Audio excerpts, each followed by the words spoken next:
Before the Vows You Almost Took tells the story of Lucas, a groom on the brink of a loveless wedding, and Isabella, a humble florist who unknowingly becomes the turning point of his life. But what happens when love grows where it shouldn't? And changes everything. Before we get into the story, comment below where in the world you are watching from today. The morning sky was grey over Charleston, South Carolina, as Isabella Mendoza loaded white lilies into her delivery van. At 28, she had grown used to the routine, cutting stems, arranging flowers, and delivering them to churches, hospitals, and wedding venues across the city. Today's delivery was special, though. White lilies for the Sterling Blackwell wedding, the social event of the season. Be careful with those, her Aunt Elena warned, helping her secure the last bucket of flowers. The Sterlings paid extra for the best we have. I know, Tia, Isabella replied with a patient smile. I'll take good care of them. Elena squeezed her niece's hand. What would I do without you, mi vida? This shop would have closed years ago. Isabella kissed her aunt's cheek. After her parents died, Tia Elena had raised her, taught her everything about flowers, and given her a home above their small shop, Mendoza Blooms.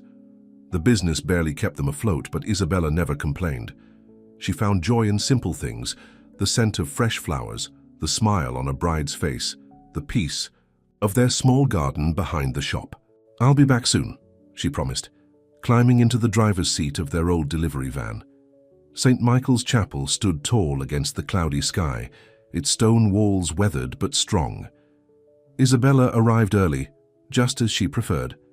She liked to place the flowers when venues were empty, when she could work quietly without drawing attention to herself. The chapel doors were unlocked. Inside, soft music played, someone practicing the wedding march on the organ. Isabella carried in the first bucket of lilies, her footsteps echoing on the stone floor. She moved toward the altar, already planning how to arrange the flowers. That's when she saw him. In the front row, a man sat alone. His head was bowed, shoulders hunched inside an expensive tuxedo. Even from behind, Isabella could see he was trembling. She almost turned away. This felt like a private moment she shouldn't intrude on. But something stopped her. Something in the way his hands covered his face in the lonely curve of his back. She set down her bucket of lilies and walked slowly toward him. As she got closer, she heard his ragged breathing, saw the tears that slipped between his fingers. Isabella slid into the pew beside him. She didn't speak right away. She simply sat, offering quiet company. Finally, she whispered, "You don't have to speak. I'll sit with you until you're ready." He didn't look up, but after a moment his hand moved, blindly seeking contact. Isabella hesitated, then placed her palm against his. His fingers closed around hers, holding tight. They sat like that for several minutes. The organist finished practicing and left, leaving them in silence. "I don't know who I am anymore," he finally said, his voice rough with emotion. Isabella didn't ask what he meant. She didn't ask his name or why he was crying. She simply held his hand and let him speak. "Everything has been planned for me. My schools, my career, even this." He gestured vaguely toward the altar. "I just followed the path. I did what was expected. And now I'm about to promise forever to someone who only wants my last name." He finally looked up, and Isabella's breath caught. His eyes were red from crying, but they were a striking blue-green like the ocean during a storm. His face was handsome, with sharp cheekbones and a strong jaw, now covered in stubble. He looked exhausted. "Do you believe someone can love you for who you are?" he asked. "If you've forgotten who that is." The question surprised her. It wasn't what she expected the man to ask. Isabella thought carefully before answering. "Yes," she said simply. "But you'll have to learn to love him first." Something shifted in his expression. Relief, understanding. He studied her face as if seeing her for the first time. "No one's ever put it that way before," he said. Isabella smiled gently. "Maybe you weren't ready to hear it." He let go of her hand and ran his fingers through his dark hair. "I'm supposed to get married in 3 hours. Do you want to?" Again, he seemed surprised by her directness. "No," he admitted, "but there are expectations, business arrangements, family obligations, But it's your life, Isabella said. Your heart. He laughed, but there was no humor in it. You make it sound so simple. It is simple, she replied. Not easy, but simple. A door banged somewhere in the chapel, and they both jumped. Isabella stood up quickly, suddenly remembering why she was there. I should finish setting up the flowers, she said. He nodded, looking slightly dazed, as if waking from a dream. Yes, of course. I'm sorry for keeping you. Don't be, Isabella said. Sometimes we all need someone to sit with us. She returned to her bucket of lilies and began carrying them to the altar. As she worked, she was aware of him watching her. When she went out to the van for the second bucket, he followed. You didn't know who I was, he said when they reached. Her van, Isabella turned to face him. I still don't, she replied, but I saw someone who needed someone, that's all. He smiled then, a genuine smile that transformed his face. I'm Lucas. Isabella. Isabella, he repeated, as if testing the name. Would you mind talking with me? Just for a little while? She knew she should get back to work. She had other deliveries scheduled after this one, but the look in his eyes made it impossible to say no. Okay, she agreed, for a little while. They sat on a stone bench in the chapel garden. At first, Lucas talked about surface things, the weather, the old chapel, the flowers she'd brought. But gradually his words went deeper. He told her about growing up as a Sterling, a name that opened doors but came with crushing expectations. About studying business when he'd wanted to study architecture. About his father's heart attack last year and the increased pressure to take over the family's real estate empire. The worst part, he confessed, is that I've never really rebelled. I just went along with everything. I kept thinking someday I'd find a way to be myself. But who is that person now? I'm 30 years old, and I don't know what I want. What about today? Isabella asked. What do you want today? Lucas looked at her, really looked at her. Isabella knew what he saw, a woman in simple clothes, with dark hair pulled back in a practical bun, no makeup, hands calloused from years, serve working with flowers and thorns. She wasn't beautiful in the way his fiancée probably was, but there was something in his gaze that made her cheeks warm. Today, he said softly, I want peace. I want to feel like I can breathe again. Then, find it, she said. However you need to. Their talk continued, minutes stretching into an hour. Isabella spoke too, telling him about growing up in her aunt's flower shop, about losing her parents, about finding joy in creating beautiful things that brought people happiness. You make it sound so fulfilling, Lucas said. Being content with what you have. Most days it is, she admitted, but I have my dreams too. Tell me, he urged. Isabella hesitated, then said, I've always wanted to have my own garden nursery, something bigger than our shop, a place where people could come and learn about plants, where children could get their hands dirty and grow things. But it takes money we don't have. Lucas opened his mouth to respond, but a shout cut him off. Lucas, there you are. A well-dressed man strode toward them, looking relieved and annoyed at once. Everyone's been looking for you. Your mother is having a fit and Charlotte's father is asking questions. We need to get you back to the house now. Lucas stood, his expression closing off.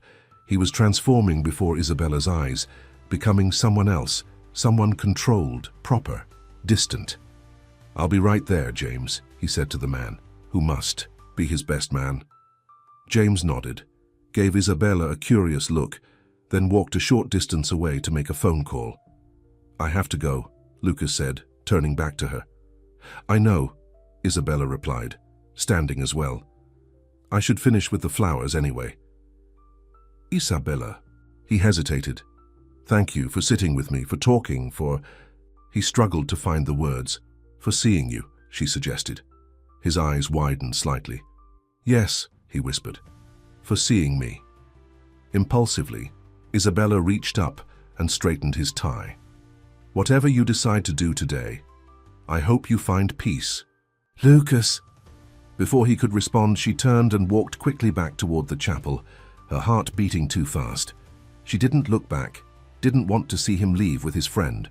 In 3 hours he would be married to a woman named Charlotte, and this strange, intimate moment would be nothing but a memory. Isabella finished arranging the lilies with mechanical precision, her mind elsewhere.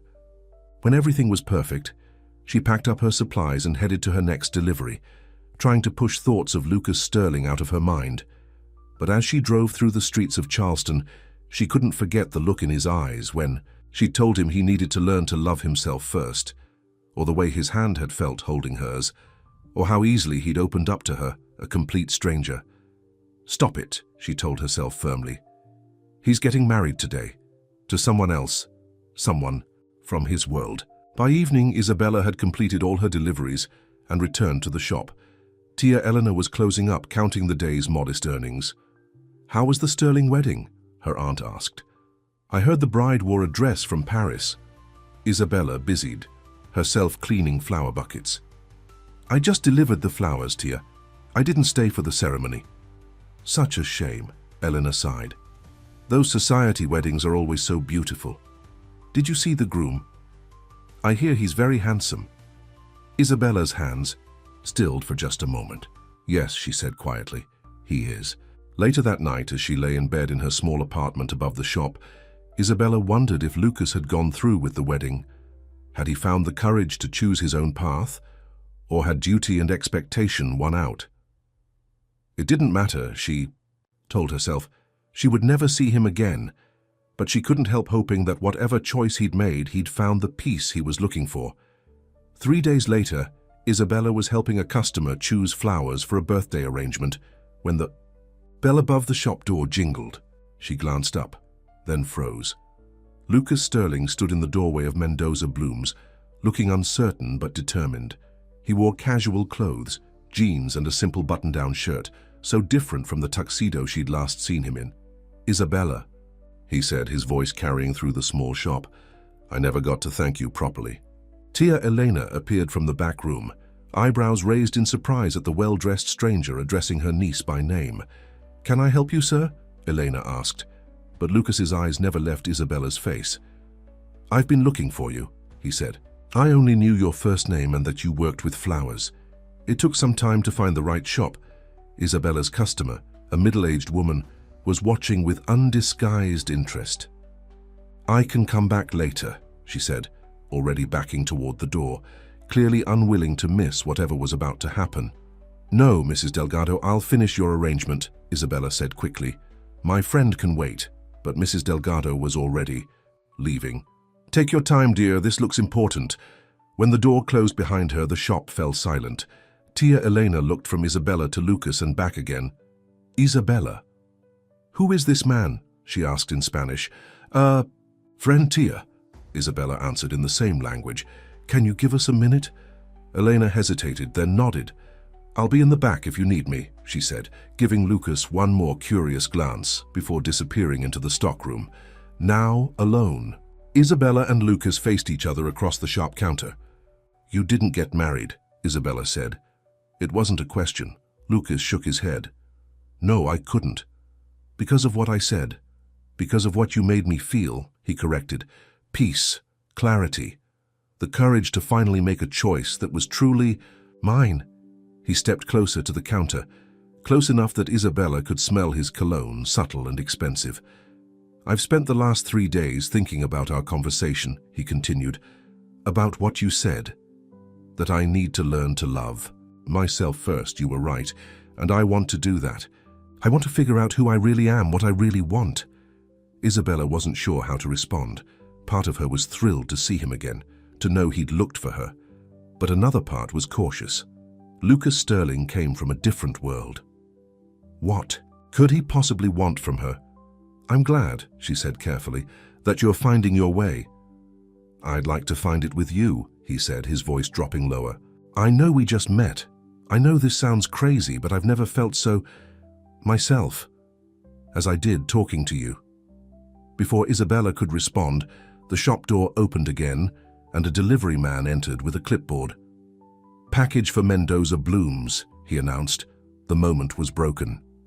Isabella signed for the package, a box of imported vases they'd ordered weeks ago, and by the time she was done, Lucas had stepped back, giving her space. "I'm sorry," he said. "I'm rushing things. Of course you need time to think. He ran a hand through his hair in a gesture she already recognized. "I couldn't stop thinking about you."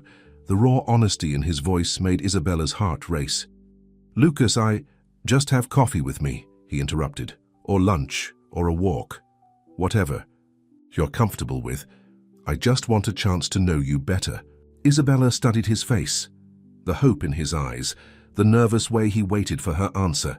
This was not the broken man she'd found crying in the church.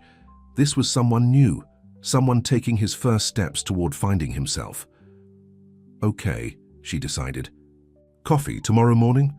The smile that lit up his face was answer enough. 10 o'clock, he suggested. "I can pick you up here." Isabella nodded, unable to stop her own smile from spreading. 10 o'clock. As Lucas turned to leave, he paused at the door. "Isabella?" "Yes?" "Thank you for sitting with me when I needed someone. I won't forget that." And then he was gone, leaving Isabella standing in the middle of the shop, wondering what she'd just set in motion. From the back room, Tia Elena emerged, eyebrows raised. "So?" she said, crossing her arms. "A friend." Isabella blushed. "It's complicated, Tia." Elena's expression softened. "The handsome ones usually are, mi vida. Just be careful with your heart." Isabella nodded, but as she returned to her work, arranging flowers with practiced hands, she wondered if it was already too late for caution. Something had begun that day in the chapel, something unexpected and fragile and full of possibility. Tomorrow morning she would find out what. The next morning, Isabella woke earlier than usual. She stood in front of her small closet, fretting over what to wear for coffee with Lucas. Most of her clothes were practical: jeans, t-shirts, simple dresses for church on Sundays. Nothing seemed right for meeting a man like Lucas Sterling. "It's just coffee," she reminded herself, "not a date." But her racing heart suggested otherwise. She finally settled on a cornflower blue sundress that Tia Elena had given her for her birthday last year. She rarely had occasion to wear it, but today felt special. She let her dark hair fall loose, around her shoulders instead of pulling it back as she usually did for work. When she came downstairs, Elena was already in the shop, arranging roses for a delivery.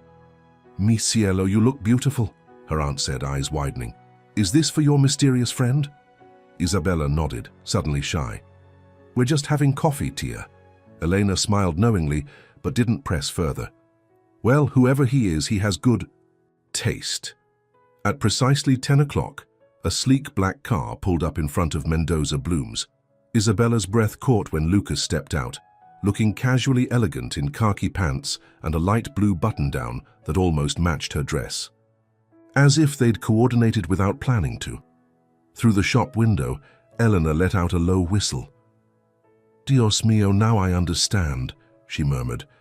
Lucas entered the shop, a warm smile lighting his face when he saw Isabella. "Good morning," he said, then glanced at Elena. "You must be Isabella's aunt, Lucas Sterling." He extended his hand. "It's a pleasure to meet you." Elena's eyebrows shot up at the name, but she quickly composed herself and shook his hand. "Elena Mendoza. Take good care of my niece, Mr. Sterling." "I will," he promised, his eyes returning to Isabella. "Ready?" Isabella nodded, trying to ignore the butterflies in her stomach. "I'll be back to help with the Jones wedding flowers, Tia," she said. "Take your time," Elena replied, making a shooing motion with her hands. "The flowers can wait." Outside, Lucas opened the passenger door of his car for Isabella. It was the kind of luxury vehicle she'd only seen in magazines, with butter-soft leather seats and that new car smell. "Is something wrong?" Lucas asked as he slid into the driver's seat beside her. "No," she said quickly. "It's just, this is a very nice car." He looked embarrassed. "I should have asked if you'd prefer to walk. There's a coffee shop just a few blocks away." "This is fine," she assured him. "I've just never been in a car like this before." Lucas nodded, understanding dawning in his eyes. "I'm still figuring all this out," he admitted. "How to be normal."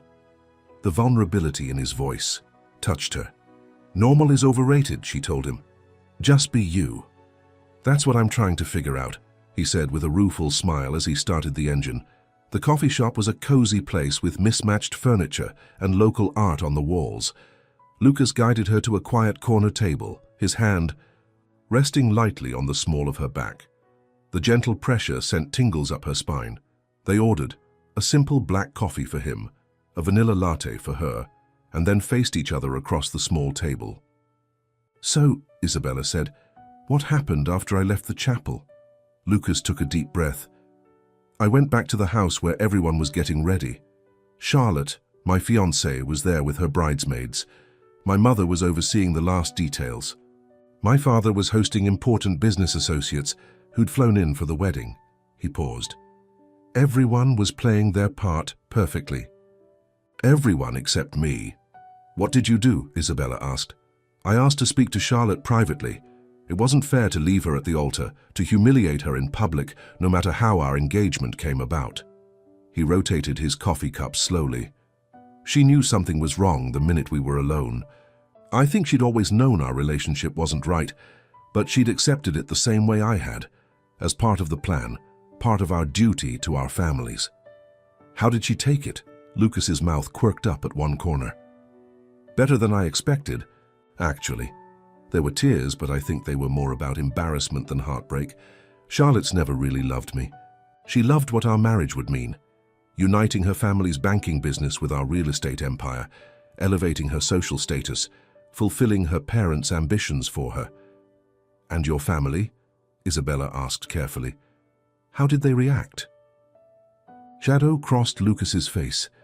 "My father hasn't spoken to me since. My mother thinks I've had some kind of breakdown. My brother James, the one you saw at the chapel, he's actually been the most understanding. He's always been better at standing up to our father than I have." Their coffees arrived, giving Lucas a moment to collect himself. When the server left, he continued. "The past 3 days have been chaotic. There were financial penalties for breaking. The engagement. Charlotte's father had insisted on a contract. There have been endless discussions about damage control in the press. But through all that, I kept thinking about what you said in the chapel, about learning to love myself first." He reached across the table and took her hand. "And I kept thinking about you. How easy it was to talk to you. How you saw something in me that no one else has bothered to look for in a long time." Isabella's heart pounded. His hand was warm around hers, his blue-green eyes intent on her face. "Lucas, you don't even know me," she said softly. "I want to," he replied. "I want to know everything about you, Isabella." The intensity in his voice both thrilled and frightened her. "Why? Because I happened to be in the chapel when you needed someone to talk to. That's not a basis for whatever this is." Lucas squeezed her hand before letting go. "You're right. I'm rushing again, I'm sorry." He took a sip of his coffee. "Let's start over. Tell me about your day yesterday." The simple question, so normal and yet so thoughtful, made Isabella smile. And so they talked, about her work at the flower shop, about the book she was reading, about the stray cat that visited the shop's back garden every afternoon. Lucas told her about his brother James and their childhood exploring the beaches near their family's summer home, about his secret love of architecture, about the sketch pad he'd bought yesterday, the first one he'd owned since college. The conversation flowed easily between them, punctuated by laughter and moments of shared understanding. 1 hour stretched into 2, and Isabella was surprised to find the coffee shop filling up with lunch customers. "I should get back to the shop," she said reluctantly. "Tia Elena will need help with those wedding flowers." "Of course," Lucas said, signaling for the check. "Can I drive you back?" When they pulled up in front of Mendoza Blooms, Lucas turned off the engine but made no move to get out. "Isabella," he said, his voice serious, "I'd like to see you again." She looked at him, this man who had so unexpectedly entered her life. "I'd like that too," she admitted. "Tomorrow I could take you to lunch." "I can't tomorrow, we have 3 wedding deliveries, but—" She hesitated. "I'm free on Sunday afternoon." Lucas smiled, a full, genuine smile that made her heart flip. "Sunday it is." He walked her to the shop door. "Thank you for today," he said. "For giving me a chance." "Thank you for finding me," she replied. He leaned down and placed a gentle kiss on her cheek, his lips lingering just a moment too long to be merely friendly. Then he was gone, climbing back into his car and driving away with a wave. Inside the shop, Elena was waiting, arms crossed, a knowing look on her face. "Lucas Sterling, eh?" she said in Spanish. The Lucas Sterling who was supposed to marry Charlotte Blackwell last Saturday. The Lucas Sterling whose family owns half of downtown Charleston. Isabella winced. "You recognized his name?" "Of course I did. Everyone in Charleston knows the Sterling name." Eleanor guided her niece to the back room and sat her down at their small work table. "Isabella, what are you doing? Men like him don't end up with women like us." "It was just coffee, Tia." "The way he looked at you as that was not just coffee." Eleanor sighed. "I don't want to see you get hurt, mi vida. Rich men sometimes play with ordinary girls. Then they go marry someone from their own world. He's not like that," Isabella defended, though a small part of her wondered if her aunt was right. Elena patted her hand. "I hope not, for your sake. Now, help me with these centerpieces before Mrs. Jones has a fit." The next few days passed in a blur of work and anticipation. Lucas texted her several times, simple messages asking about her day, telling her he was looking forward to Sunday, sharing a photo of a building he admired downtown. Sunday afternoon arrived with perfect weather, sunny but not too hot, with a gentle breeze off the water. Lucas picked Isabella up in his car, but they didn't drive far. He parked near the waterfront park. "I thought we could walk," he said, reaching for her hand as naturally as if they'd been doing it for years. "There's something I want to show you." They strolled along the harbor, past elegant homes and flowering gardens. Lucas seemed more relaxed than she'd seen him before, pointing out architectural details he found interesting, asking questions about the plants they passed. "You really do love buildings," she observed. He nodded. "I always have. When I was a kid, I built elaborate structures with blocks, then with Lego sets. In high school, I designed a treehouse that my father actually had built for us, one of the few times he encouraged this interest. In college, I took architecture classes as electives, even though I was majoring in business." "Why didn't you pursue it?" Lucas shrugged. "Sterling men run the family business. That's just how it is." He paused. "Or how it was. I'm rethinking a lot of things these days." They walked in comfortable silence for a while, their hands swinging gently between them. Finally, Lucas stopped in front of a vacant storefront on a corner lot. The building was old but beautiful, with large windows and intricate stonework. "This is what I wanted to show you," he said, a hint of nervousness in his voice. Isabella looked at the empty building. "What is it?" "It's been empty for nearly a year. The previous tenant, a bookstore, went out of business when the owner retired." He pointed to the adjoining lot, currently just an empty patch of grass surrounded by a low iron fence. "That comes with it. And I thought, well, I wondered." He took a deep breath. "What would you think of this as a location for your garden nursery?" Isabella stared at him, then at the building, then back at him. "What?" "You said it was your dream to have a nursery where people could come learn about plants, where kids could get their hands dirty." He gestured at the grassy lot. "That could be a demonstration garden, and the building could house a flower shop in front, with classroom space in back for workshops." Isabella felt dizzy. "Lucas, I can't afford something like this, not even close." "I know, but I can." He held up a hand when she started to protest. "Not as a gift, as an investment, a business partnership. You'd run it, make the decisions about the plants and the classes and all that. I'd handle the business side, renovations, permits, finances." "Why would you do that?" she asked, her voice barely above a whisper. Lucas ran a hand through his hair. "Because when you talked about your dream, your face lit up in a way that made me want to make it happen. Because I think it's a good idea, a solid business that would bring something special to this neighborhood. And because..." He hesitated. "Because I want to be part of something real, something that grows and helps." Things grow. Isabella walked to the building's window and peered inside. It was empty, dusty, but she could see the potential. Wooden floors that could be restored, high ceilings with room for hanging plants, walls that could display gardening tools and books. "This is too much," she said, turning back to Lucas. "We barely know each other." "I know," he admitted, "but sometimes opportunities don't come when it's convenient. Sometimes they come when you least expect them, and you have to decide whether to take a chance." He stepped closer to her. "I'm not asking for anything in return, Isabella. This isn't about us, whatever we might become. This is about doing something good, something that matters. If you decide you never want to see me again, the offer still stands. The nursery would be yours to run." Isabella felt tears pricking at her eyes. No one had ever believed in her dreams like this before. No one had ever offered her such a gift with no strings attached. "I don't know what to say," she whispered. "Say you'll think about it," Lucas replied. "That's all I'm asking for now." She nodded, unable to speak around the lump in her throat. They continued their walk, the conversation shifting to lighter topics. Lucas told her about his childhood love of sailing, about the dog he'd had growing up, about his first trip to Europe with his family. Isabella shared stories about helping in the flower shop as a child, about the year she tried to grow a vegetable garden on the shop's tiny roof, about her dreams of someday traveling to Spain to see where her grandparents had come from. By the time they reached a small ice cream parlor by the harbor, the emotional weight of his offer had lifted, replaced by the simple pleasure of getting to know each other.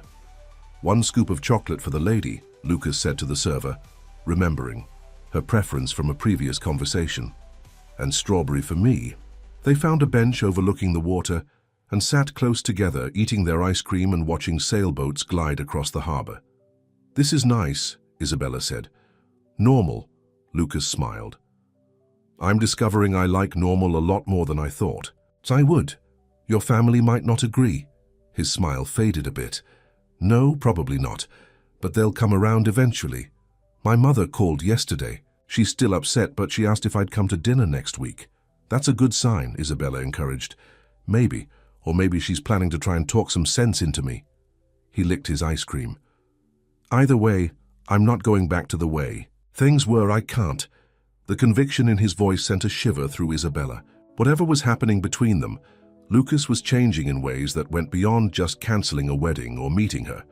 He was finding himself, just as she'd suggested he needed to do. As the sun began to set, they walked back to his car. Lucas drove her home, parking in front of the flower shop, which was closed on Sundays. "Would you like to come up for coffee?" Isabella offered impulsively. "Tia Elena is at church and then having dinner with friends. She won't be home for hours." Lucas looked surprised, then pleased. "I'd like that very much." The apartment above Mendoza Blooms was small but cozy, filled with plants and colorful pillows and family photos. Lucas moved through the space carefully, as if afraid of breaking something. "It's not what you're used to," Isabella said suddenly. Self-conscious about the worn furniture and cramped kitchen. "It's warm," Lucas replied. "It feels like a home." The wistfulness in his voice told her volumes about the kind of house he'd grown up in. While Isabella made coffee, Lucas examined the photos on her bookshelf. Isabella as a child with her parents, Elena younger and laughing, an older couple that must be grandparents. "Your family," he said, not really a question. "Yes, my parents died in a car accident when I was 10. Tia Elena raised me after that." "I'm sorry," Lucas said, his eyes soft with sympathy. "You must miss them." "Every day," Isabella admitted. "But I was lucky to have Tia Elena. She loved me like her own child." They sat on the small sofa, coffee cups in hand, closer than they'd been in the coffee shop or on their walk. Lucas's arms stretched along the back of the sofa behind her, not quite touching, but close enough that she could feel his warmth. "Tell me about your family," she said. "Not the business side, the real side." Lucas thought for a moment. "My father, Richard, is a self-made man. His father had a small construction company, but my father expanded it into real estate development. He's driven, demanding, always focused on the bottom line. My mother, Margaret, comes from old Charleston money. She cares deeply about appearances and social standing. My brother James is 3 years older than me. He's always been the rebel. He went to art school instead of business school, dated women my parents didn't approve of, said what he thought even when it wasn't what people wanted to hear." "And you were the good son," Isabella guessed. Lucas nodded. I tried to be. I thought if I did everything right, if I made them proud, then eventually I'd earn the right to make my own choices. He laughed softly. It took me until age 30 to realize that's not how it works. Isabella reached for his hand. It's not too late, Lucas. You're making your own choices now. He turned to face her, his expression suddenly intense. Yes, I am. And right now I'm choosing to do this. Slowly, giving her time to pull away if she wanted to, Lucas leaned in and brushed his lips against hers. The kiss was gentle, questioning, a whisper of contact that still managed to send heat racing through her body. When he started to pull back, Isabella surprised herself by chasing his lips, deepening the kiss. Her hands found their way to his shoulders, then his neck, then his hair, which was as soft as she'd imagined it would be. His arms wrapped around her waist, drawing her closer. The kiss lasted for endless seconds, growing more urgent, more hungry. When they finally broke apart, they were both breathing hard, eyes wide with wonder and desire. I didn't plan that, Lucas said, his voice rough. But I've been wanting to do it since the chapel. I'm glad you did, Isabella replied, her heart pounding so hard she was sure he could hear it. He brushed a strand of hair from her face, his fingers lingering on her cheek. I think I'm falling for you, Isabella Mendoza. Is that crazy? We barely know each other. She should say yes, it was crazy. She should be cautious, as Tia Elena had warned. But looking into Lucas's eyes, feeling the gentleness of his touch, remembering the way he'd spoken about her dream as if it mattered, as if she mattered. Maybe a little crazy, she admitted, but I'm falling for you too. His smile was like sunrise, bright and full of promise. He pulled her close again, this time for a hug, her head tucked under his chin, her ear pressed against his heart. Its steady rhythm comforted her, grounded her in this moment that felt almost too perfect to be real. We'll take it slow, he murmured into her hair. Get to know each other properly. No rushing. No rushing, she agreed, though part of her wanted to rush headlong into whatever future might include Lucas Sterling. They stayed like that, holding each other on her small sofa, until the sound of a key in the downstairs door announced Elena's early return. They sprang apart like guilty teenagers, smoothing clothes and hair. That's Tia, Isabella said, trying not to laugh at Lucas's flustered expression.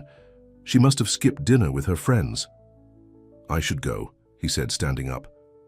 But I'll call you tomorrow. I'd like that, Isabella replied. They were back to mere hand-holding by the time Elena entered the apartment, though the older woman's knowing look suggested she wasn't fooled. Mr. Sterling, Elena greeted him. How nice to see you again. Ms. Mendoza, Lucas replied formally. I was just leaving. Thank you for the coffee, Isabella. I'll walk you down, Isabella offered. At the shop door, hidden from Elena's view, Lucas pulled her in for one more kiss, quick but promising. Tomorrow, he said. Tomorrow, she echoed. As she watched him drive away, Isabella wondered if she was dreaming. Could this really be happening? Could someone like Lucas Sterling truly care for someone like her? And even if he did, could anything real grow between them with their worlds so far apart? Yet as she touched her lips, still tingling from his kiss, a seed of hope took root in her heart. Perhaps like the garden nursery he'd offered to help her create, something beautiful and lasting could grow from this unexpected beginning. Over the next few weeks, Lucas and Isabella's relationship blossomed like the spring flowers in Charleston's gardens. They spent every free moment together, walking along the waterfront, having dinner at small restaurants where Lucas wouldn't be recognized, watching the sunset from the rooftop garden Isabella had created above the flower shop. Each day, Isabella learned something new about Lucas. How he loved spicy food but couldn't handle too much heat. How he hummed old jazz songs when he was deep in thought. How his eyes crinkled at the corners when he really smiled. Not the polite smile he gave to acquaintances, but the genuine one he seemed to reserve just for her. Lucas was learning about her too. He delighted in discovering her love of thunderstorms, her habit of talking to plants while she worked, the small scar on her elbow from falling out of a tree when she was 8. I've never felt like this before, Lucas told her one evening as they sat in the small garden behind Mendoza blooms. Like, I can just be myself, without trying to be what someone else wants. And who is yourself? Isabella asked, leaning her head on his shoulder. Are you figuring that out? "I think so," he replied. "I know I want to do something with design or architecture, not just run the family business. I know I want days like this, simple, real, and I know I want you in my life, Isabella." She looked up at him, heart full. "I want you in mine too." But despite their growing closeness, dark clouds loomed on the horizon. Lucas had told his family about Isabella with mixed reactions. His brother James was supportive, even eager to meet her. His mother was politely distant, clearly hoping this was just a phase, and his father had apparently responded with a cold silence that spoke volumes. "They'll come around," Lucas assured her, though his eyes held doubt. "Once they meet. They'll understand." Isabella wasn't so sure. Her own aunt, who had initially been wary, had warmed to Lucas after seeing how genuinely he cared for her niece. But the Sterling family was different. They moved in circles Isabella had only glimpsed from afar, serving flowers for their parties and weddings. Then there was Charlotte Blackwell and her family. Though Lucas insisted the broken engagement had been mutual in the end, the Blackwells had not taken it well. Rumors circulated in Charleston's high society about Lucas's mental breakdown and mysterious disappearance from his own wedding.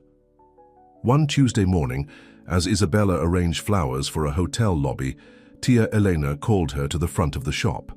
Her aunt's face was tight with concern. "You need to see this," Elena said, handing her that day's edition of the Charleston Society pages. There on the front page was a photo of Lucas and Isabella walking hand in hand through the waterfront park. The headline read, "Sterling Heirs. New Romance Society Wedding Cancelled for Flower Shop Girl." Isabella's stomach dropped as she skimmed the article. It described her as humble and ordinary, speculating about whether she was a rebound or something more serious. It mentioned the cancelled wedding, painting Charlotte as the heartbroken victim of Lucas's impulsive decision. Worst of all, it questioned whether Isabella was after Lucas's money, citing the poor financial state of Mendoza blooms and her convenient appearance in Lucas's life. "It's trash," Elena said fiercely. "Gossip for bored rich people." "But it's out there now," Isabella replied, her voice shaking. "Everyone will see it." Her phone buzzed with a text from Lucas. "I just saw the article. I'm so sorry. Can I come over?" She texted back a simple yes, too upset to say more. Lucas arrived at the shop 20 minutes later, looking harried and angry. When he saw Isabella's face, his expression softened to concern. "I'm so sorry," he said, taking her hands. "I should have expected something like this. I should have protected you better." "It's not your fault," she told him, though part of her wondered if this was just the beginning of the problems their relationship would face. "James called to warn me," Lucas explained. "Apparently Charlotte's mother is friends with the editor of the society pages. This was her way of hitting back after the cancelled wedding embarrassed her daughter." "What do we do?" Isabella asked. "Nothing," Lucas said firmly. "We don't dignify it with a response. People will gossip for a while, then move on to the next scandal." Isabella wasn't so sure, but she nodded, not wanting to add to his stress. The article did indeed trigger a wave of gossiping and curious looks. Customers came into the shop more to gawk at Isabella than to buy flowers. Some were kind, telling her to ignore the rumors. Others were coldly polite, their eyes assessing her as if trying to determine what Lucas Sterling saw in someone so ordinary. Tia Eleanor fielded most of these intrusions with fierce protectiveness, but Isabella still felt the weight of public scrutiny. She found herself second-guessing everything. Her clothes, her words, even her relationship with Lucas. Was she fooling herself? Could someone from his world really be happy with someone like her? Lucas sensed her withdrawal and doubled down on his attention and affection. He brought lunch to the shop, helped with deliveries, and spent hours discussing plans for the garden, nursery, which he still insisted they should pursue together. "I found an architect who specializes in renovating historic buildings," he told her one afternoon as they sat in the back room of the shop, sketching layout ideas for the nursery. "He's excited about the project. Says the building has great bones." "Lucas," Isabella began hesitantly, "maybe we should wait on the nursery." His pencil stilled. "Why? I thought you were excited about it." "I am, but..." She struggled to put her feelings into words. "After that article, I'm worried people will think I'm using you, that I'm only with you because of what you can give me. Lucas set down his pencil and took her hand. Isabella, look at me. When she met his gaze, he continued, I know why you're with me, and it has nothing to do with money or status or what I can give you materially. You're with me because somehow, miraculously, you see the real me and still want to stay. Tears pricked at Isabella's eyes. I do see you, she whispered. I've seen you from that first day in the chapel. He leaned forward and kissed her softly. Then let me help make your dream come true. Not because I'm trying to buy your affection, but because your dream matters to me. Because you matter to me. Unable to resist his sincerity, Isabella nodded. Okay, but we do it as true partners. I'll find a way to contribute my share. Lucas knew better than to argue with her pride. Partners, he agreed. That evening, Lucas took Isabella to dinner at a small Italian restaurant off the tourist path. The owner, an elderly man named Marco, greeted Lucas like an old friend. Mr. Sterling, so good to see you again, and this must be Miss Mendoza that you called about. Isabella raised an eyebrow at Lucas as they were shown to a quiet corner table. I may have mentioned I was bringing someone special, Lucas admitted with a smile. Marco brought them wine and fresh bread, then left them to study the menus, though. Lucas told her he'd already ordered something special for them both. This place is lovely, Isabella said, looking around at the warm wood paneling and softly lit dining room. How did you find it? My grandfather used to bring me here when I was a boy, Lucas explained. He was the only one in the family who wasn't obsessed with appearances and status. He'd bring me to places like this where the food was good and the people were real. He sounds wonderful. He was. He died when I was 15, but he left me trust. Lucas took a sip of his wine. That's actually what I wanted to talk to you about tonight. Something in his tone made Isabella's heart beat faster. Oh? The trust is separate from the family business. It's not an enormous amount by sterling standards, but it's enough to renovate the building for the nursery and get the business off the ground without having to involve my father or any of the family money. Isabella's eyes widened. You're serious about this? I've never been more serious about anything. Lucas reached across the table for her hand. I've consulted with an attorney. We can set it up as a proper business partnership. 60% you, 40% me. That's not fair, Isabella protested. You'd be providing all the capital, and you'd be providing all the expertise and doing most of the work, he countered. It's more than fair. Before she could argue further, Marco returned with 2 plates of homemade gnocchi in a delicate cream sauce. My special recipe, he announced proudly. Enjoy. They ate in appreciative silence for a few minutes, the rich, comforting food giving Isabella time to process Lucas's proposal. If we do this, she finally said, we need to be smart about it. Start small, grow organically. Lucas's face lit up. Does that mean yes?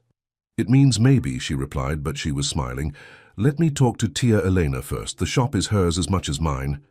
Of course, Lucas agreed. He hesitated, then added, there's something else I wanted to talk to you about. My mother has invited us to dinner on Friday night. Isabella nearly choked on her wine. Us? As in me too?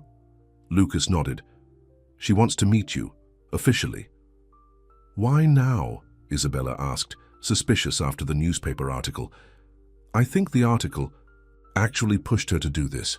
She hates when things are out of her control, and right now the narrative is being controlled by gossip. He squeezed her hand. This is her way of taking control back, but it's also an opportunity, a chance for her to see what I see in you. And your father. Lucas's expression tightened. He'll be there. He won't be happy about it, but my mother can be very persuasive. When she wants something, Isabella felt a wave of panic.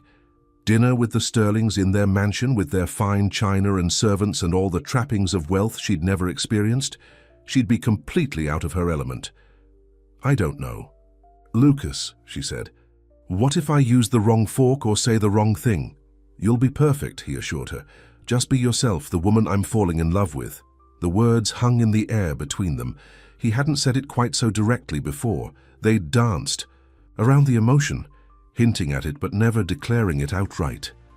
Falling in love? Isabella repeated softly. Lucas's cheeks flushed, but his gaze remained steady. Yes, I'm in love with you, Isabella Mendoza. I think I have been since that day. In the chapel. Her heart swelled until she thought it might burst. I'm in love with you too, she admitted. Even though it's crazy and too fast and probably a terrible idea. He laughed, the sound warm and joyous. The best ideas usually are. Marco appeared with dessert, tiramisu to share, and raised his eyebrows at their clasped hands and glowing faces. Ah, young love, he said approvingly, the finest dessert of all. As they walked back to Lucas's car after dinner, Isabella felt as if she were floating. He loved her. Despite all the complications, despite their different worlds, he loved her. And she loved him, his kindness, his honesty, his courage in walking away from the life that had been planned for him. So, Lucas said, as he opened the car door for her. Dinner on Friday? Isabella took a deep breath. Yes, I'll come to dinner with your parents. His smile was worth any discomfort she might feel facing the Sterling family. Thank you. It means the world to me. Friday arrived all too quickly. Isabella stood in front of her small closet, panic rising as she realized she had nothing suitable for dinner at the Sterling mansion. Tia, she called, I need help. Elena hurried into the bedroom, took one look at Isabella's face, and immediately understood. The dinner with his parents. You don't know what to wear. Nothing I have is nice enough, Isabella said, gesturing hopelessly at her simple dresses and work clothes. Elena considered the problem. Wait here, she said, disappearing from the room. She returned a few minutes later with a garment bag. This was your mother's, she explained as she unzipped it. She wore it to my wedding. I've kept it all these years thinking someday you might want it. Inside was a simple but elegant navy blue dress with a subtle lace overlay. The cut was classic, timeless. It's beautiful, Isabella whispered, touching the fabric reverently. Try it on, Elena urged. The dress fit as if it had been made for her, highlighting her slender figure and making her skin glow. Eleanor found a pair of small pearl earrings to go with it, also her mother's, and helped Isabella arrange her hair in a simple but elegant updo. Now you look like yourself, but fancy, Eleanor declared, her eyes misty with emotion. Your mother would be so proud of the woman you've become, mi cielo. Isabella hugged her aunt tightly. Thank you, Tia, for everything. When Lucas arrived to pick her up, his face when he saw her made all the worry worth it. You are the most beautiful woman I've ever seen, he said, his voice hushed with admiration. The dress was my mother's, she told him as she took his arm. She had excellent taste, Lucas replied, like her daughter. The drive to the Sterling estate took them out of the city to an exclusive area overlooking the water. As they passed through wrought iron gates and up a long curved driveway, Isabella's anxiety returned full force. The house, mansion really, was imposing, a colonial-style building with white columns and perfectly manicured grounds. Remember, Lucas said as he parked the car, just be yourself. That's who I love. Easy for you to say, Isabella muttered. You grew up here. He laughed and kissed her quickly. You faced down a crying groom in a chapel. You can handle my parents. Inside, the house was just as impressive as the exterior, gleaming hardwood floors, antique furniture, oil paintings in gilt frames. A maid took Isabella's light wrap and led them to a formal living room where Lucas's parents waited.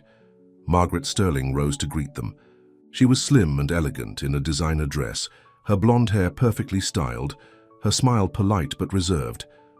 Lucas, darling, she said, kissing her son's cheek. And you must be Isabella. Welcome to our home. Thank you for inviting me, Mrs. Sterling? Isabella replied, proud that her voice remained steady. Richard Sterling remained seated, watching her with calculating eyes. He was an imposing man, tall like Lucas, but broader, with silver at his temples and lines of authority etched into his face. Father, Lucas said, his voice cooling slightly, this is Isabella Mendoza. Richard nodded but didn't stand. Miss Mendoza, I understand you work in a flower shop. The implied dismissal in his tone was clear. Isabella lifted her chin. Yes, Mr. Sterling. My aunt and I run Mendoza Blooms on King Street. We've been serving Charleston for over 20 years. How lovely, Margaret interjected smoothly. We've used your shop for arrangements before, I believe. The flowers are always beautiful. Thank you, Isabella said, grateful for the slight softening of tension. Shall we have a drink before dinner? Margaret suggested, guiding them to a seating area. Lucas, would you make Isabella something? You know where everything is. As Lucas went to the bar cart, Margaret engaged Isabella in polite small talk about the weather, the upcoming summer season, and the flowers currently in bloom around Charleston. Richard remained largely silent, studying her with an intensity that made her nervous. James Sterling arrived a few minutes later, bringing a welcome burst of energy to the room. He was slightly taller than Lucas, with the same dark hair but a leaner build and more animated features. You must be the famous Isabella, he said, taking her hand warmly.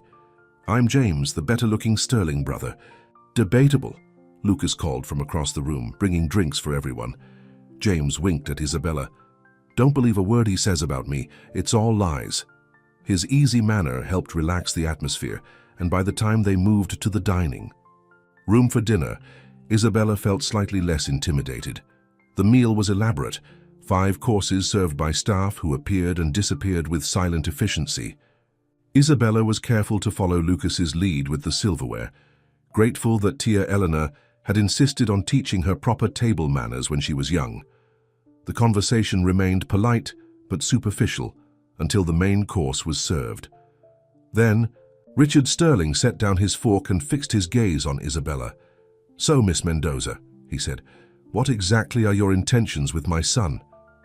Father, Lucas warned. It's a fair question, Richard insisted. You were engaged to be married less than a month ago, Lucas, to a woman your mother and I both approved of. A woman whose family connections would have strengthened our business considerably. Now suddenly you're in love with, he gestured toward Isabella, with someone you barely know, someone from a completely different world than ours. Richard, Margaret murmured, a note of caution in her voice.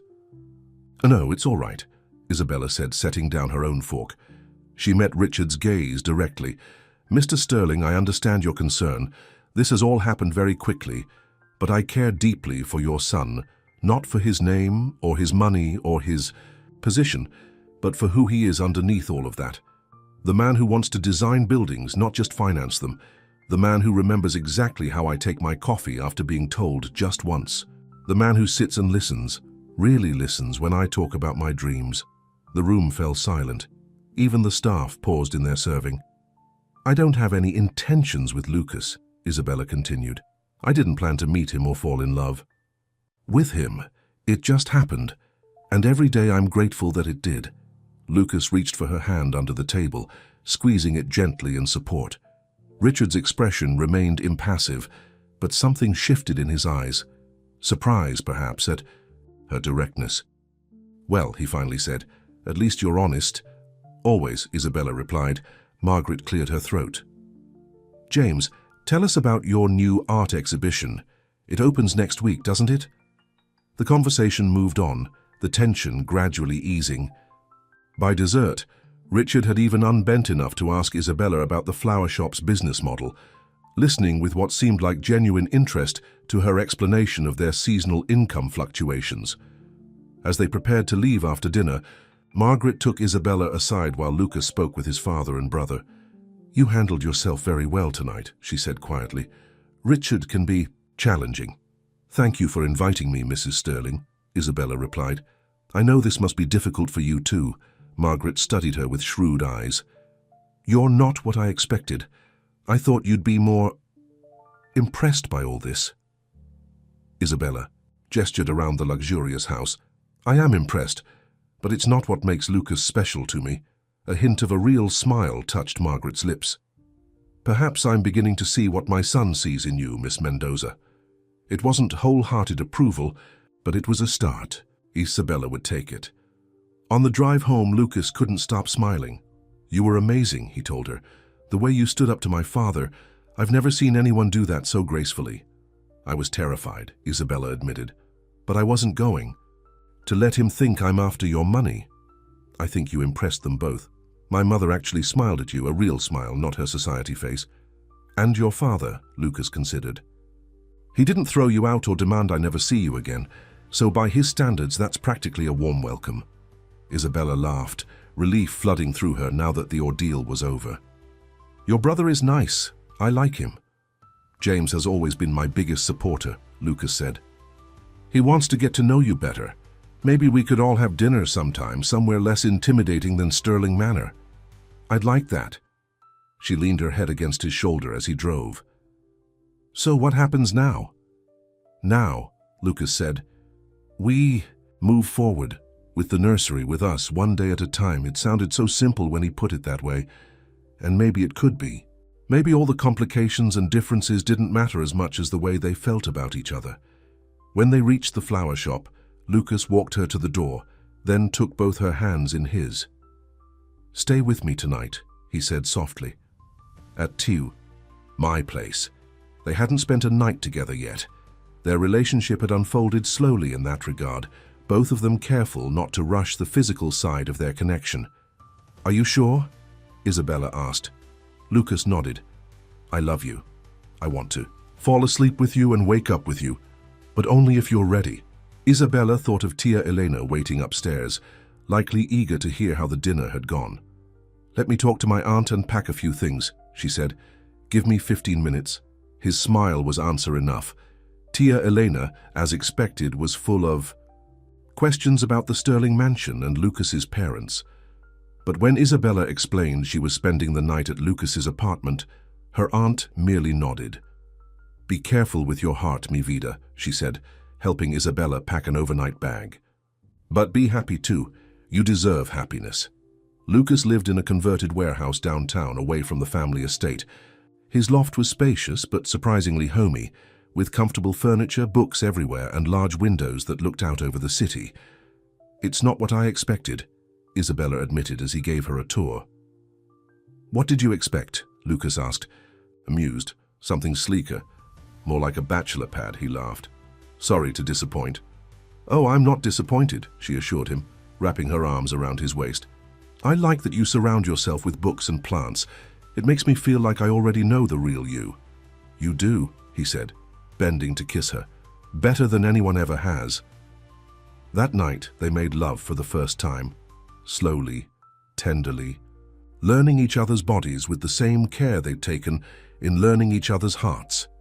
Afterward, Isabella lay with her head on Lucas's chest, listening to his heartbeat, feeling more content than she could ever remember being. What are you thinking?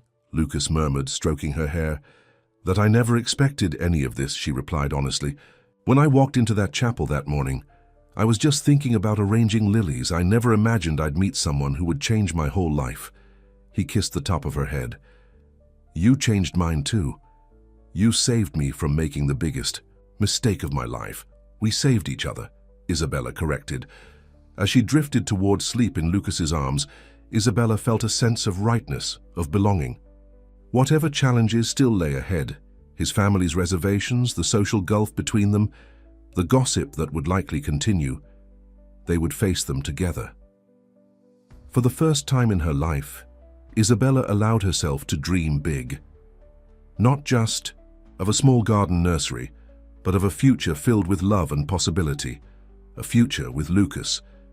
In the morning, she woke to find him watching her, his expressions soft with wonder. What? She asked, suddenly self-conscious. I was just thinking how lucky I am, he replied, to have found you when I needed you most, to have you in my life now. Isabella smiled and snuggled closer to him. I'm the lucky one. We both are, Lucas decided, pulling her into his arms.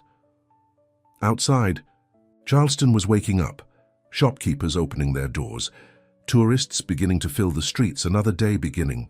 But in this moment, in this bed, time seemed suspended, holding them in a perfect bubble of happiness. Neither of them knew what was waiting just around the corner, a challenge that would test their love in ways they couldn't imagine. The Charleston. Summer blazed on, bright and humid, as plans for Mendoza Garden Nursery took shape. Lucas and his lawyer had drawn up partnership papers, making the business officially theirs together.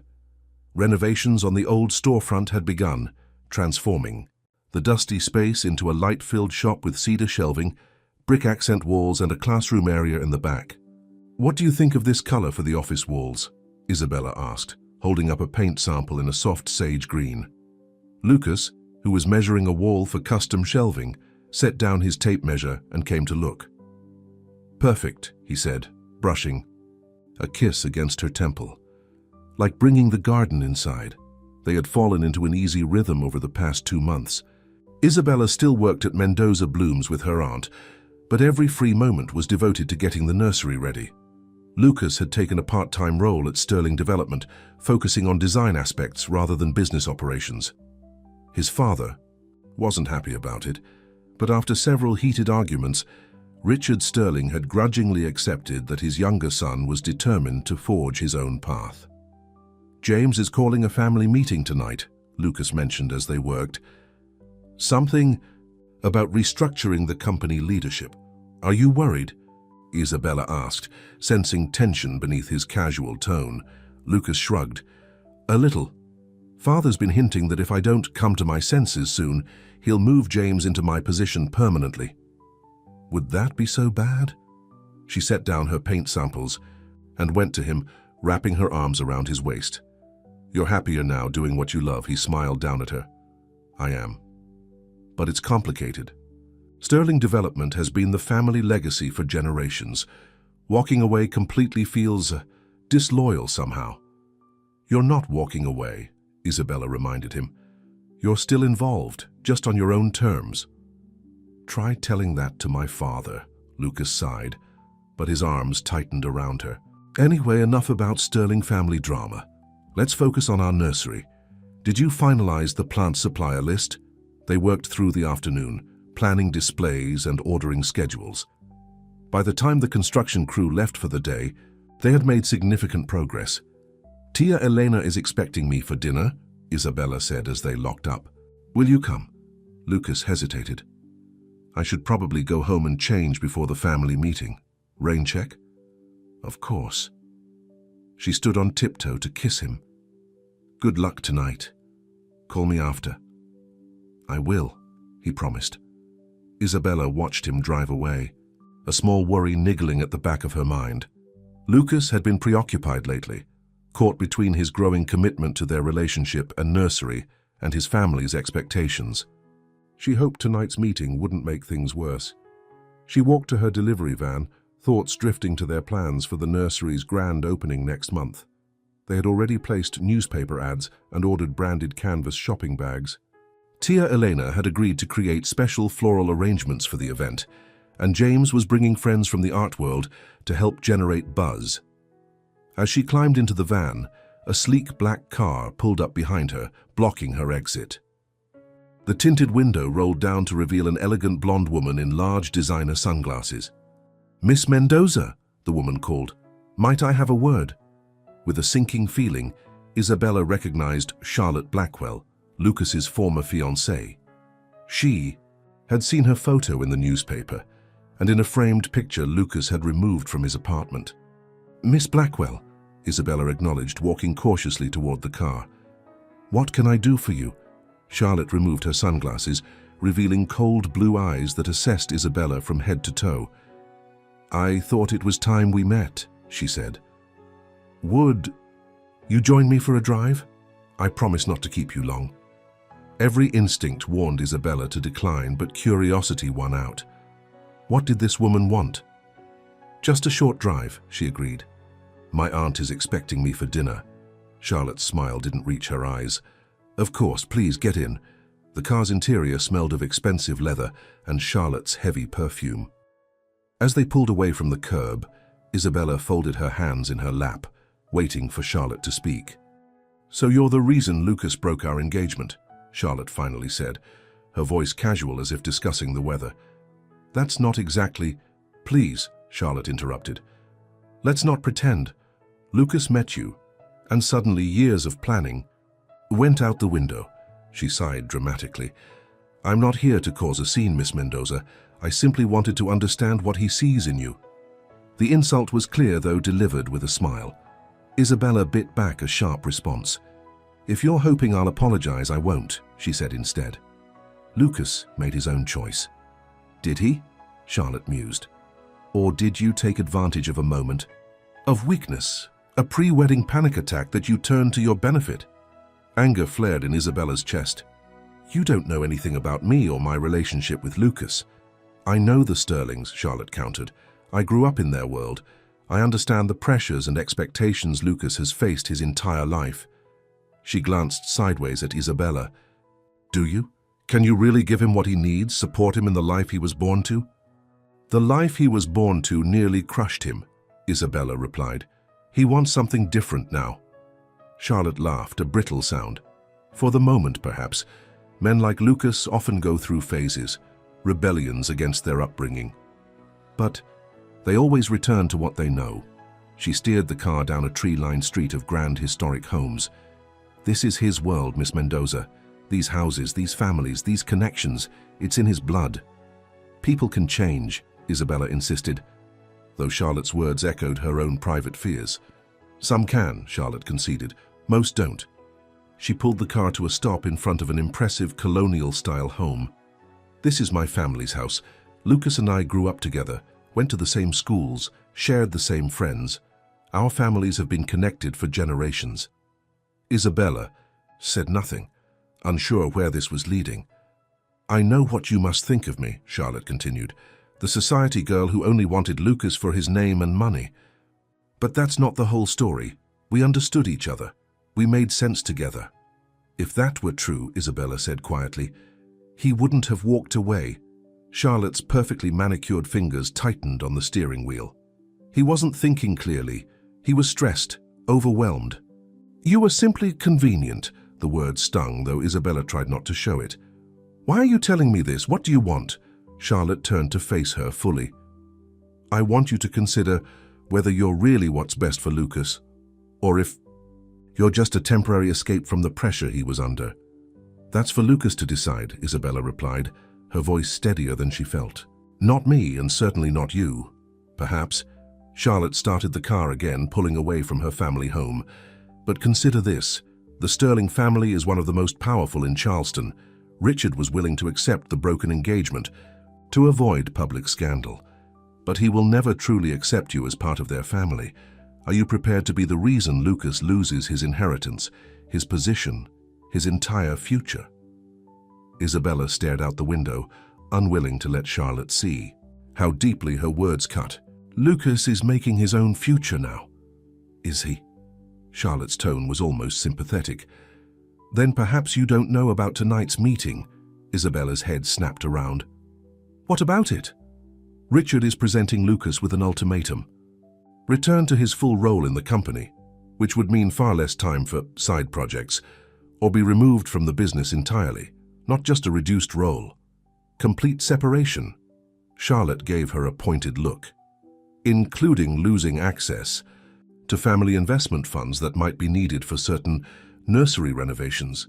Isabella felt the blood drain from her face. "How do you know this?" "My father is a major investor in Sterling development.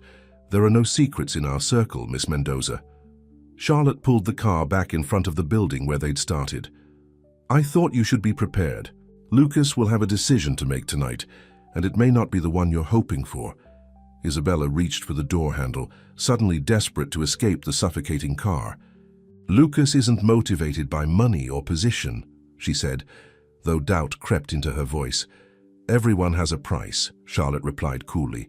"For some, it's money. For others, it's family. Lucas has always been loyal to a fault. Think about what you're asking him to give up for a flower shop girl he's known for all of 3 months." The words hit their mark with painful accuracy. Isabella got out of the car without another word, legs shaking slightly as she walked to her. "Fan Miss Mendoza," Charlotte called through the open window. "For what it's worth, I can see why he was drawn to you. You have a certain authenticity. But sometimes authenticity isn't enough to overcome generations of expectations." With that parting shot, she drove away, leaving Isabella standing alone on the sidewalk, her mind racing with uncertainty. Dinner with Tia Eleanor was a subdued affair.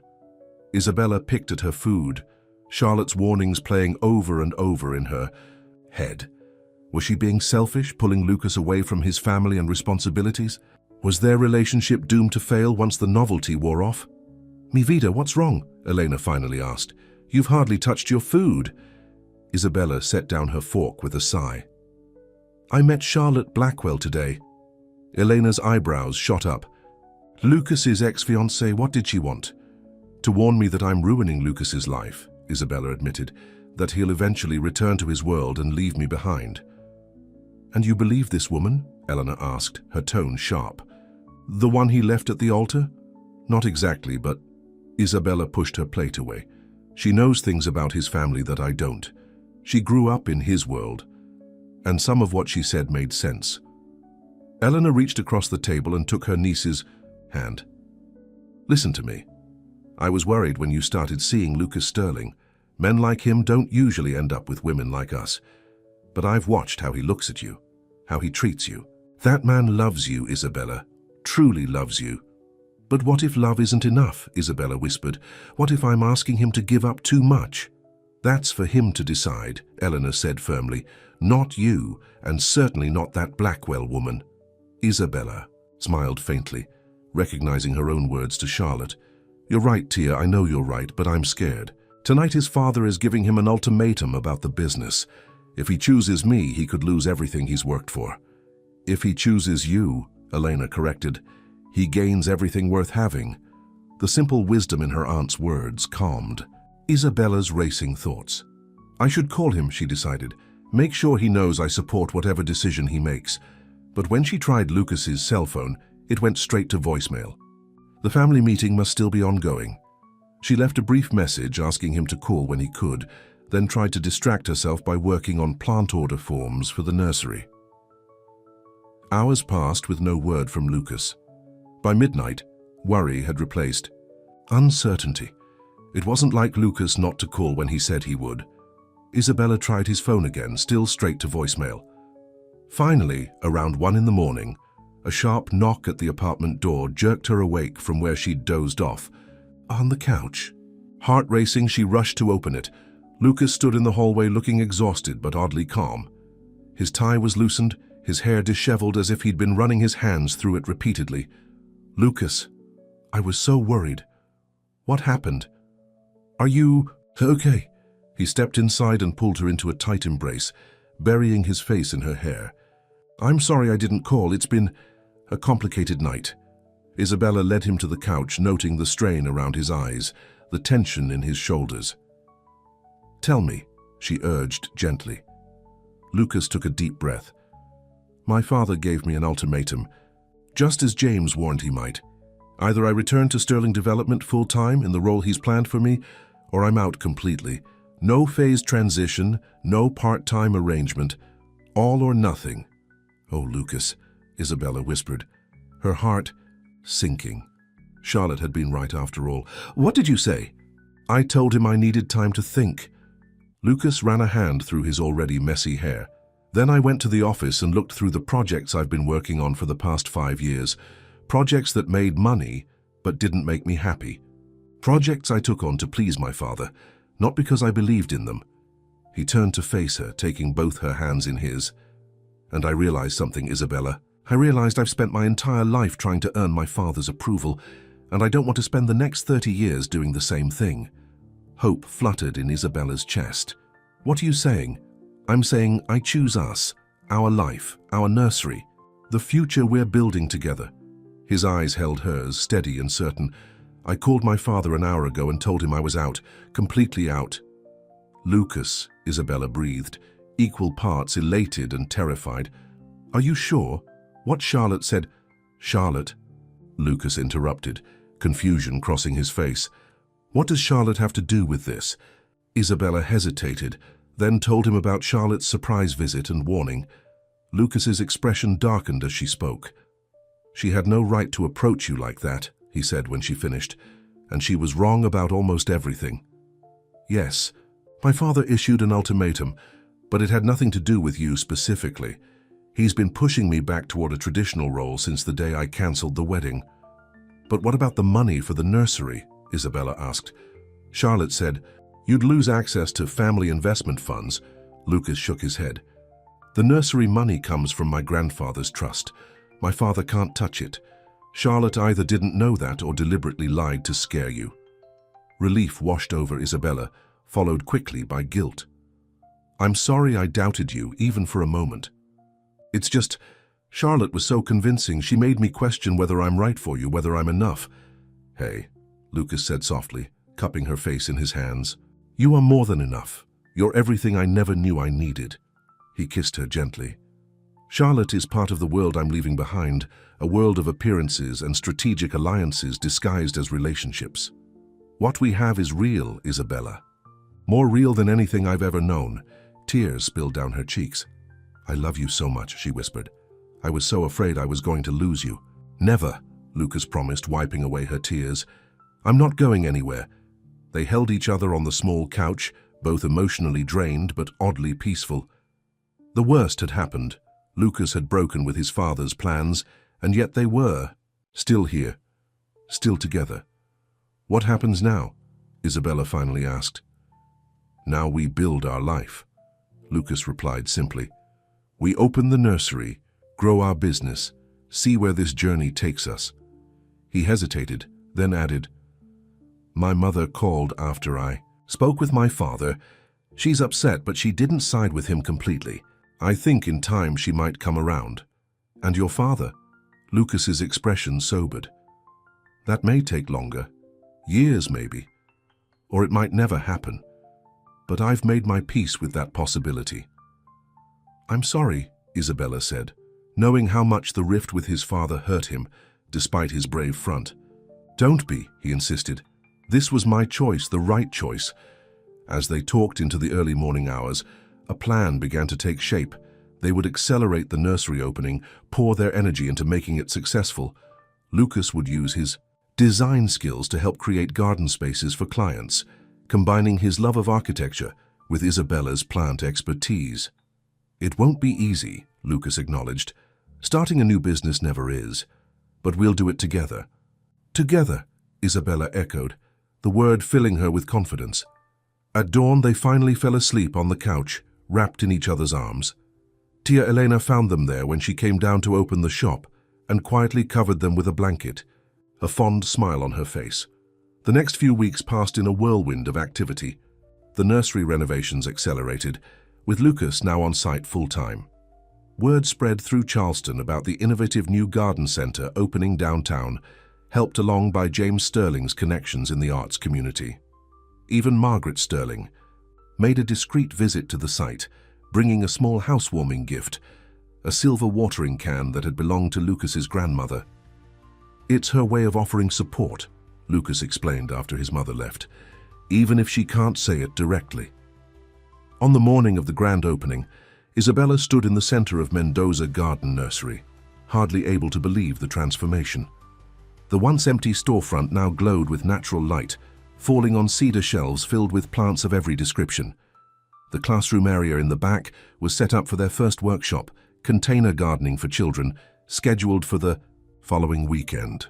Outside, the adjoining lot had been transformed into a demonstration garden with winding paths, a small pond, and carefully chosen plantings. It's perfect, she whispered, turning in a slow circle to take it all in. Almost perfect, Lucas corrected, appearing from the back office with a mysterious smile. There's one last thing. He led her to the front counter, where a small wooden box waited. Open it, he urged.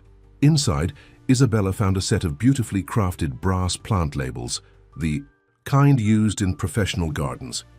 But when she lifted one out, she gasped. Each label was engraved with a different plant name and Mendoza Sterling Gardens along the bottom edge. Mendoza Sterling? She repeated, looking up at Lucas in confusion. He took her hands in his, eyes serious but warm. I know we agreed to call it Mendoza Garden Nursery, but I was hoping you might consider a change. He took a deep breath. Isabella Mendoza, will you marry me? Not because it makes business sense or because society expects it, but because I love you more than I ever thought possible. Joy burst through Isabella's chest, so intense it almost hurt. Yes, she managed, tears filling her eyes. Yes, of course. I'll marry you. Lucas laughed, a sound of pure happiness, and lifted her off her feet in a spinning hug. When he set her down, he reached into his pocket and pulled out a small velvet box. Inside was a ring, not an ostentatious diamond like Charlotte might have expected, but a delicate band of rose gold set with small pearls surrounding a central emerald. It reminded me of your eyes, Lucas explained as he slipped it onto her finger. And the green made me think of growing things, of the life we're building together. Isabella stared at the ring, then at the man who had so unexpectedly entered her life that grey morning in the chapel. It's beautiful, she said simply. Perfect. The bell above the shop door jingled, announcing the arrival of Tia Elena, who would be helping with the grand opening. Michiello, are you ready for... She stopped short, spotting the ring on Isabella's finger. Ah, finally. She hurried forward to hug them both. I was wondering when you would ask her, Lucas. I've had a bottle of champagne chilling for a week. Lucas laughed. You knew I was planning to propose? Elena tapped her temple. I know things. Tia always knows. She kissed Isabella's cheek. I am so happy for you, mi vida. Your parents would be so proud. More people began arriving. James, with a group of friends, the construction crew who had worked on the renovations, neighbors curious about the new business. By 10 o'clock, when they officially opened the doors, a small crowd had gathered outside. The day passed in a blur of activity. Plants were sold, workshop registrations filled up, and the demonstration garden drew constant admiration. Even a reporter from the Charleston Living magazine came by, taking photos and interviewing both Lucas and Isabella about their innovative approach to garden education. We want to make gardening accessible to everyone, Isabella explained, her passion evident in every word. Whether you have an acre of land or just an apartment windowsill, you can grow something beautiful. Lucas watched her with pride as she guided customers through the shop, her expertise and enthusiasm winning over everyone she spoke with. This was what he had seen in her from the beginning, this genuine warmth, this ability to find beauty in simple things and share it with others. Late in the afternoon, as the initial rush of customers began to thin, a sleek black car pulled up outside the nursery. Charlotte Blackwell stepped out, immaculate in a designer dress and heels entirely impractical for a garden center. When she entered the shop, her gaze swept critically over the displays before landing on Isabella behind the counter. Lucas, who had been helping a customer select plants for a shade garden, spotted her and immediately moved to Isabella's side. Charlotte, he greeted her, his tone polite but cool. This is a surprise. I heard about your grand opening, she replied. I thought I should see what was worth throwing away your entire future for. Isabella stiffened, but Lucas squeezed her hand reassuringly. I didn't throw away my future, Charlotte. I chose a different one. He gestured around the thriving shop. A better one. Charlotte's gaze dropped to their clasped hands, lingering on Isabella's engagement ring. Something flickered in her eyes. Regret, perhaps, or simple resignation. I see congratulations are in order, she said, her voice carefully neutral. Thank you, Isabella replied, equally controlled. Would you like to look around? We have some lovely orchids that just arrived. The olive branch, small as it was, seemed to catch Charlotte off guard. She hesitated, then nodded. I do have a rather hopeless fern in my sunroom. Perhaps you could recommend something more suitable for the space. And so, in a surreal turn of events, Isabella found herself advising Lucas's ex-fiancé on plant care, pointing out options that might thrive in the conditions Charlotte described. Lucas watched them from across the shop, a small smile playing on his lips. When Charlotte left 20 minutes later, carrying a bag with a new plant and care instructions, she paused at the door. Your nursery is lovely, she admitted. Quite different from anything else in Charleston. Thank you, Isabella said, sensing this was as close to an apology as she would get for their previous conversation. Charlotte nodded once, then left, her car pulling smoothly away from the curb. Well, that was unexpected, Lucas commented as he rejoined Isabella. Maybe not so much, she replied thoughtfully. Everyone wants to find their place in the world, even Charlotte Blackwell. The rest of the opening day continued without drama. By closing time, they had exceeded their sales projections and booked several garden design consultations for Lucas. As they locked up for the night, weary but exhilarated, Lucas pulled Isabella into his arms. "So, future Mrs. Sterling, how does it feel to be a successful business owner?" Isabella smiled up at him. "Almost as good as being your future wife." "When should we do it?" he asked. "The wedding, I mean." "Something small," she said immediately. "Just family and close friends. Maybe in the demonstration garden once it's fully established?" Lucas nodded. "I like that. A garden wedding for a garden nursery owner." He brushed a strand of hair from her face. "Spring, maybe, when everything is starting to bloom." "Perfect," Isabella agreed. A new beginning. They stood together in the shop they had created, surrounded by green and growing things. Their future stretching before them like an uncharted garden, full of possibilities, challenges, beauty waiting to be discovered. "You know," Lucas said softly, "when I walked into that chapel 3 months ago, I thought my life was ending. That I was about to be trapped in a path I didn't choose." He kissed her gently.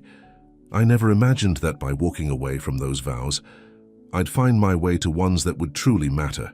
"Before the vows you almost took," Isabella mused, "you found the ones you were meant to make." Hand in hand, they left their nursery and walked toward home. Not Mendoza Blooms or Lucas's downtown loft, but the small house they had just bought. Together near the waterfront, with a yard big enough for Isabella to create her own garden paradise, and a sunny room where Lucas could set up his drafting table. As they walked, Lucas suddenly laughed. "What?" Isabella asked, curious about the sudden mirth. "I was just thinking," he explained. 3 months ago I was crying in a church, terrified of making the wrong choice. Now I'm planning a wedding I actually want, to a woman I actually love, with a life ahead of me that I've chosen for myself." "From tears to joy," Isabella said, squeezing his hand. "That's quite a journey." "The best journey of my life," Lucas replied. "And it's only just beginning." Above them, stars began to appear in the darkening sky, witnesses to the promise of their future together, a future built not on expectations or duty, but on the steadfast foundation of a love that had begun in the most unlikely of places, a quiet chapel, a moment of honesty and the courage to choose a different path. The end.